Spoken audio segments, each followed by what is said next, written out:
কদিন ধরে সিলেটে বাইপ চলে গরু মাংস আর চাউলের রুটির। তো বন্ধুর লগে মাতে মাতে কইলাম যে ওলান চলে রেবো কিতা করা যায়। বন্ধু কইলাম নতুন এখানে আবিষ্কার করছি, চলো আমরা ঘুরি এই রেস্টুরেন্ট থেকে। তো যেই বাবা সেই কাজ গেলাম গিয়ে আমি আর বন্ধু মিলে আর কে বাজার উজ্জ্বল ভাই রেস্টুরেন্টও। এনে গিয়া দেখলাম অত মানুষ নাই, আসলে এটা এখন অত পরিচিত হয়েছে না, বাট ছিমছাম পরিবেশ খুব সুন্দর লাগছে দেখিয়া।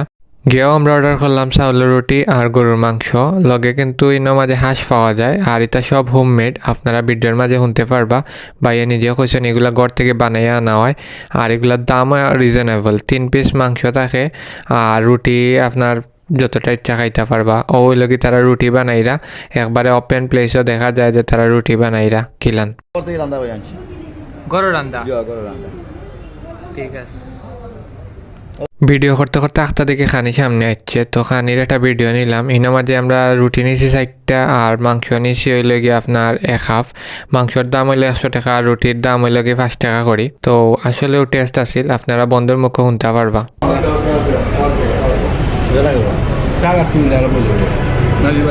এখন এটার আপনারা লোকেশন দেই। এটার লোকেশন হইলে গিয়ে আপনার কে বাজার বাজারের উফরে দোতলার মাঝে ও ভিডিওর মাঝে আপনারা দেখতে পারা। ওটা হইলে গিয়ে তারা রেস্টুরেন্ট, আপনারা চাইলে ভিজিট করতে পারবা। আর রিজনেবল প্রাইসে হাঁস আর গরুর মাংস খাইতে পারবা না গেলে।